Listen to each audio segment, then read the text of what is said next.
Ready to have some fun? This title sequence that you're watching right now with all these fancy motion graphics in it was made entirely inside Premiere on a single clip. And in this lesson, I'm going to teach you how to do stuff like this. Welcome to the Titles and Graphics lesson. In this lesson, we have a mission. We have been tasked with creating a motion graphic for an imaginary nonprofit called Move Up Crew. And they teach free dance lessons to kids who are in need, and they also help them with their homework and give them mentoring and life skills and just all the good things. And so, of course, we are super excited to help them. Move Up Crew has just launched a digital event for their dance classes. And so that's why they want us to create this motion graphics template that they can use again and again to promote the event on their social media. So as we create this project, I'm going to be teaching you a whole lot of skills about titles and graphics in Premiere. So in the first part of this lesson, I'm going to be walking you through a pretty new panel in Premiere that's called the Essential Graphics panel. And this is where you can create titles, graphics, you can animate them, you can import artwork, you can do all sorts of things. And so that's part one of this lesson. In the second part of this lesson, I'm going to be showing you how to make a motion graphics template, aka a MOGRT for short. So we're going to make a template from the graphic that we create, and I'm also going to be showing you how to import templates that other people have made, people who are experts at making motion graphics, and you can import those into your projects and use them in your videos, and your skills are going to look fire. Now, the graphic that we're creating in this lesson is going to have a lot of moving parts to it, literally, and I have also included the project files and all the assets that the graphic uses down in the resources below, and I would highly recommend downloading those and recreating this graphic as we go through this lesson, because it's really going to make all the concepts click for you. All right, if you're excited, go ahead and give your screen a high five. That was nice. We had a moment there, so let's keep it going.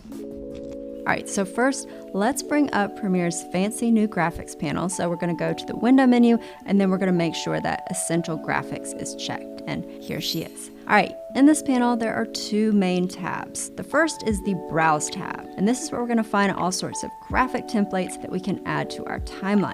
The second tab is the Edit tab, and this is where we'll be editing those graphics that we've added, or where we can create new ones from scratch, which is what we're going to be doing now, so we're going to stay right here.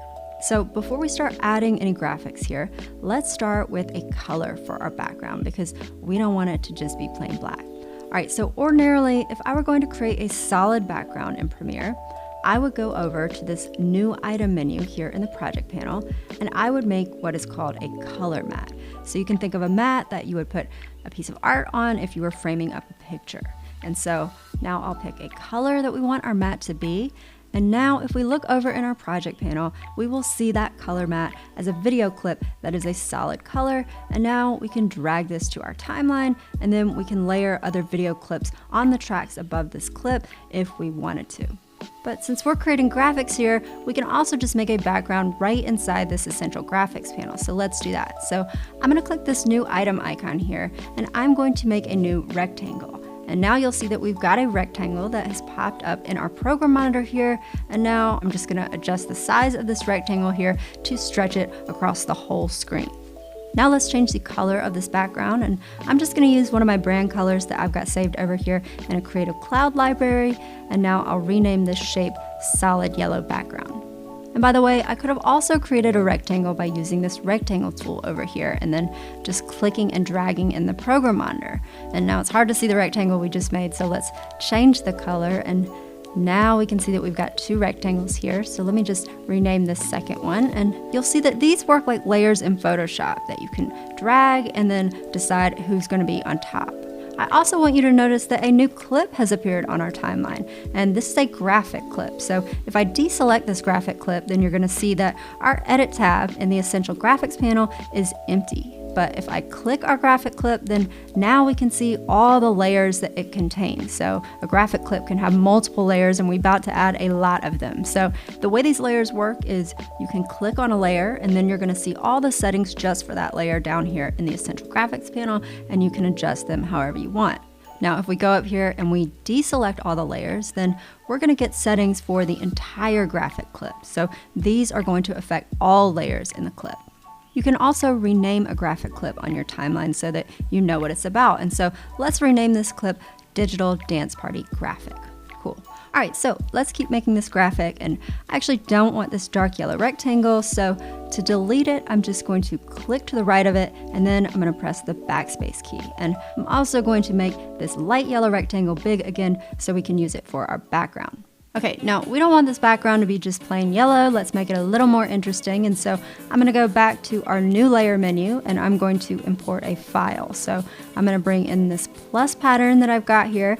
And now that has been added as a layer in our graphic clip. So let's scale that down, and I think I'm gonna put it up in this corner. And now I'll copy that layer, and let's rotate it 90 degrees, and we'll put it in this other corner down here. And I'll double click this to rename these so I don't get confused. All right, cool. So that is looking cute for our background, but now we need to add some text to this graphic. So let's talk about how to add text. There are a bunch of different ways to do this. So first thing you can do is go down and grab this type tool. With this type tool, if you go up to the program monitor and you click and drag to create a text box, then the text will wrap inside of this box. And if you want to change the way the text wraps, then you can go down here and grab your selection tool again, and then you can adjust the shape and the size of the box, and that will change how the text wraps. Now you definitely want to use this method with the type tool and then clicking and dragging so that your text will wrap if you've got a lot of long text, because you don't want to have to be adjusting those hard returns all the time, right? Okay, another option is to use that type tool, but instead of clicking and dragging, you're just gonna click once in the program monitor, and that's gonna create this tiny little text box, and it's not gonna wrap. Instead, when you start typing, the text is just going to get longer and longer. Now with this method, if we grab our selection tool and then we adjust the size of this box, it's going to scale our text really quickly. Now the third way to add a title is to go over to that new layer menu in the Essential Graphics panel and then select text. And now we've got a new text layer, and it's going to act just like the last text box where there's no text wrapping, and if we adjust the box, it's going to scale the text. So lots of ways to add titles, and you can use whatever works best for your graphic. All right, now we got titles all over the place that we don't want, and so I'm just going to shift click here in Essential Graphics to select all of these layers and delete them. All right, now let's add the name of our nonprofit here who's hosting this event, and they use the font Hot Sauce for their brand because they got so much sauce. And now let's size this a little bit. We'll make this black for the color, and let's align this to the center. Okay, now let's add the event name. We'll change the font here. We'll make this all caps, and we'll adjust the line height. All right, now I want this title to line up with our first title here, and so I'm gonna drag a guide out for my rulers here. And if you don't see rulers, you can go up to the view menu and make sure that it's checked there. And now I can line these up. And when I'm done, I can turn my guides off by going back up into the view menu. And I've also got a keyboard shortcut to toggle the guides on and off that I've set to the Z key. So you can just think Z for guides. All right, you can also save guide templates if you use them a lot. So just like everything else in Premiere, you can customize your little heart out. Back to our graphic though, ain't nobody gonna come to our event if we don't tell them what time they're supposed to show up. And so let's add a title with the date and time for our event. And now we're gonna do something a little different. We're going to add a background to this title, and that's gonna create this box behind our title that kind of highlights it. And so I'm gonna make the opacity of this background box 100%. I'm gonna set the color to black. And now we can't see our text, and so let's set the fill color to match our yellow background. And lastly, let's increase the size of that background box to give a little more room around our text.